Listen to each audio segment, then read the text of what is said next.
ಸಿಂಹರಾಶಿಯವರಿಗೆ.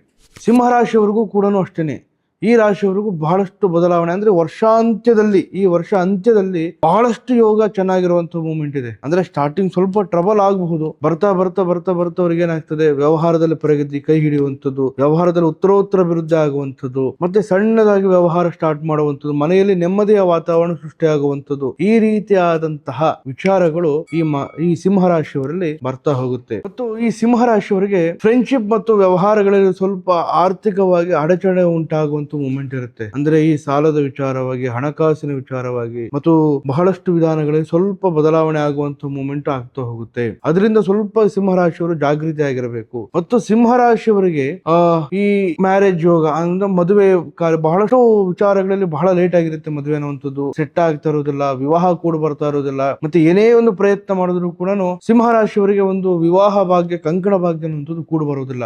ಈ ರಾಶಿಯವರಿಗೆ ಈ ಬರುವಂತಹ ಈ ದಕ್ಷಿಣಾಯನದ ಈ ವರ್ಷಾಂತ್ಯದಲ್ಲಿ ಕಾರ್ತಿಕ ಮಾಸದ ಒಳಗೆ ಪೂರ್ಣವಾಗಿ ಇವರ ವಿಚಾರದಲ್ಲಿ ಮದುವೆ ಭಾಗ್ಯ ಅನ್ನುವಂಥದ್ದು ಕೂಡು ಬರುತ್ತೆ ಅನ್ನುವಂಥದ್ದು ಈ ಅಮಾವಾಸ್ಯ ಆದ ನಂತರ ಗ್ರಹಗತಿಗಳು ಬದಲಾವಣೆ ಆಗ್ತಾ ಇದೆ. ಮುಂದಿನ ವಿಶೇಷವಾಗಿರುವಂತಹ ಸಂಚಿಕೆ ನೋಡೋಣ. ಅಲ್ಲಿವರೆಗೂ ಕೂಡ ಸರ್ವೇ ಜನ ಸುಖಿನೋ ಭವಂತು, ಸರ್ವೇ ಸನ್ಮಂಗಳಾದಿ ಭವಂತು. ಶುಭವಾಗಲಿ.